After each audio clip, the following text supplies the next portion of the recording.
Aucune des images de ce film n'est truquée. Filmé avec un téléphone portable Nokia à $70. Voilà, j'adore ramasser les pierres, moi. Celle en losange, par exemple, parce que la nature n'aime pas les lignes droites, et c'est souvent intéressant. Celle-ci était sculptée comme un bijou, une déesse du soleil.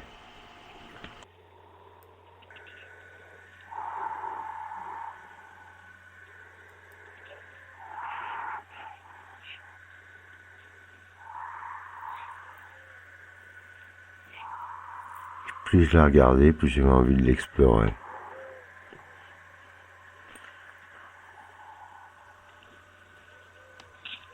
Comme je suis un homme pressé, j'ai couru à mon bureau, enfin ce qu'on appelle mon bureau, à Capharnaüm.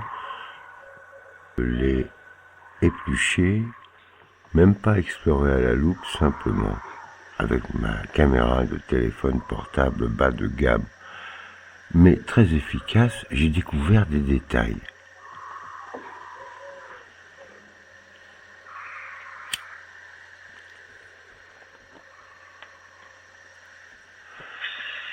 Ça ressemblait à un masque, un visage, mais pas seulement, c'était quand même un losange. Je continuais mon investigation. Pas grand-chose à faire que de me rapprocher de la chose le plus possible, et encore. Mais on voyait des sculptures très souvent, avec les reflets trompeurs. Et un jour, je suis tombé sur la bonne lumière. Hier matin, parce que c'est tout frais. Et j'ai vu que le sommet du losange ressemblait étrangement à celui de la navette spatiale. Il y avait même un loquet rectangulaire, tout à fait visible, que j'ai décidé d'observer de beaucoup plus près. Car j'étais estomaqué, comme vous pouvez bien le comprendre. J'ai décidé de passer à la lumière, non pas bleue,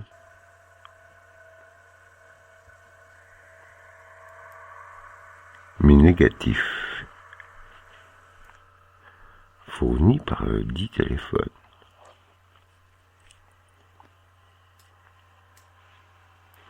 Et là, j'ai commencé à voir apparaître ting, mon clavier à côté et des détails étranges. Un robinet tout à fait inattendu, peut-être un artefact.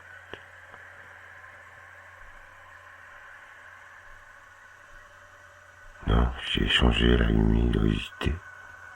Et là, j'ai vu comme deux yeux, non, mais quelque chose d'étrange, si deux yeux.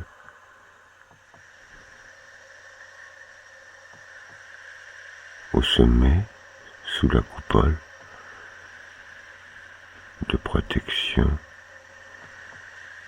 cette chose incroyable reliée au robinet.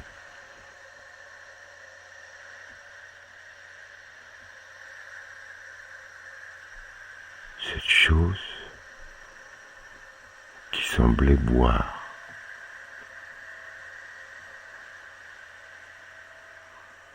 Figé, pas vraiment peut-être. En tout cas que certainement figé depuis des millions d'années.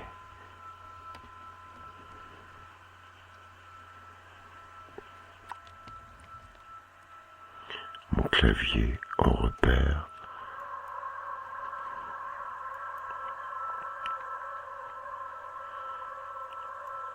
Je mesurais la taille de la chose.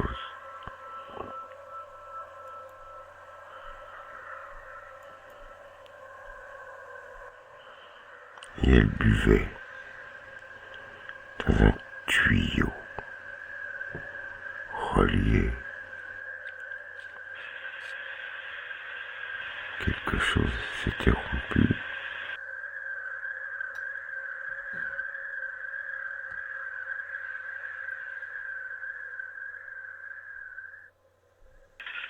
cette chose qui me brouillait à chaque approche.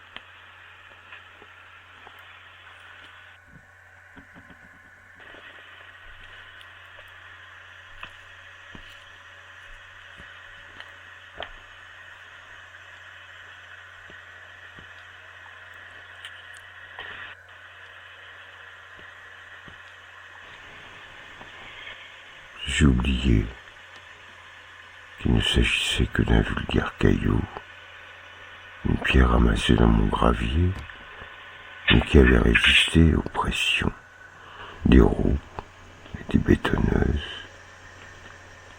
Et il y avait ça à l'intérieur. Oui, des murailles qui persistaient, quelque chose comme une coupole, sous laquelle étaient des gens. Une impression, en tout cas. Un artefact sur artefact, ça commençait à faire beaucoup. Alors j'ai décidé de me taire et de laisser mon imagination rêver, galoper. Des briques sous le vaisseau. Encore des lignes droites dans la nature à horreur.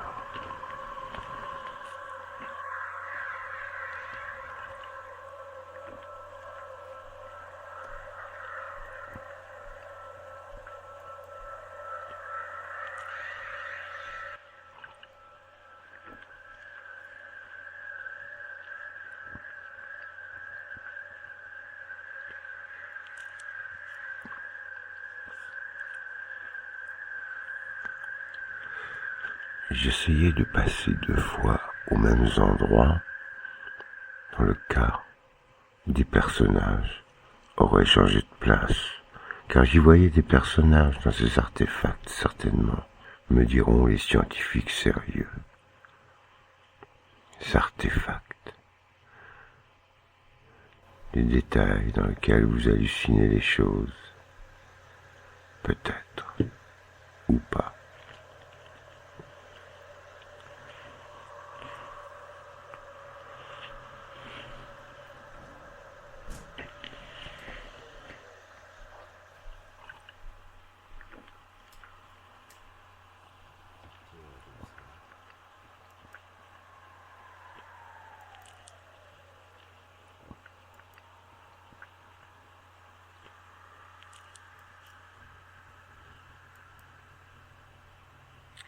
Et oui, j'avais un repère, le dôme, en fait,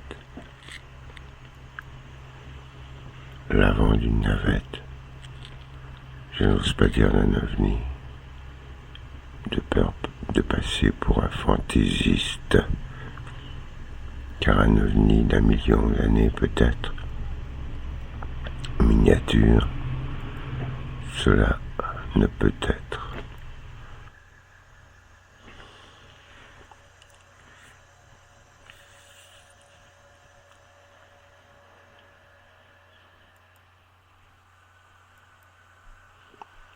J'ai testé toutes les lumières pour avoir plus de contraste sur ces détails et j'obtenais des résultats inlassablement.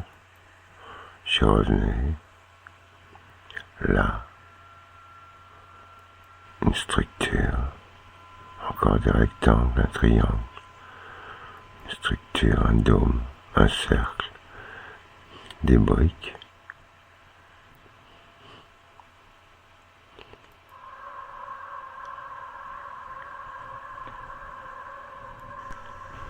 Une salle, peut-être. Et là, des cubes, une route, on dirait une route, à gauche, avec des véhicules.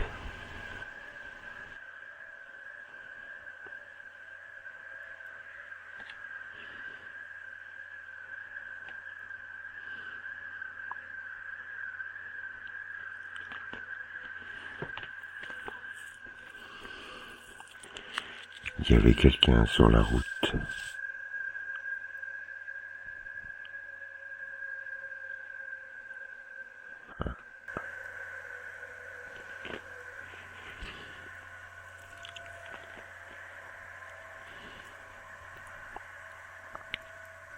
Oui. Et les voitures ne sont pas à la même place.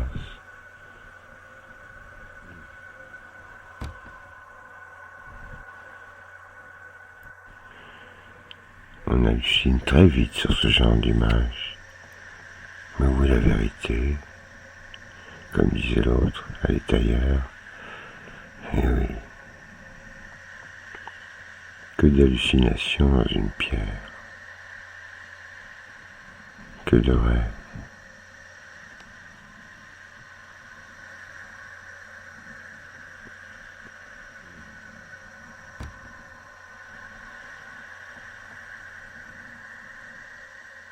La lumière a changé.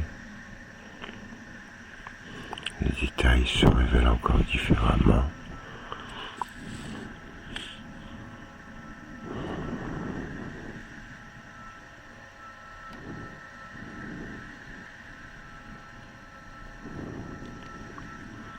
Les gens n'y verront rien.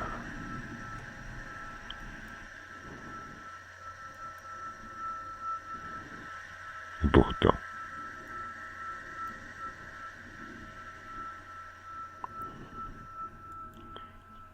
il suffit de regarder l'arborescence de circulation.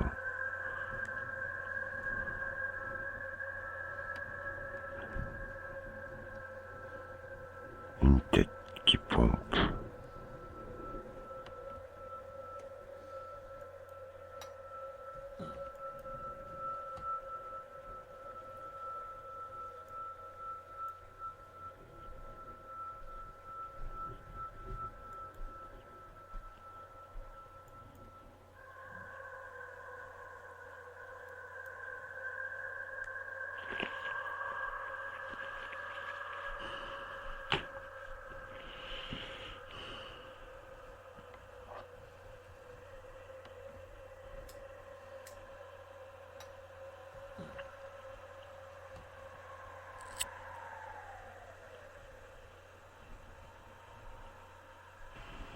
Un vaisseau venu d'où, et l'autre pierre que j'ai dans la poche, que j'ai trouvée le même jour à côté. Était-elle du même acabit? Il faudra que je vois ça. Il faudra que je vois ça. Ce n'était pas seulement un rêve. Pas du tout.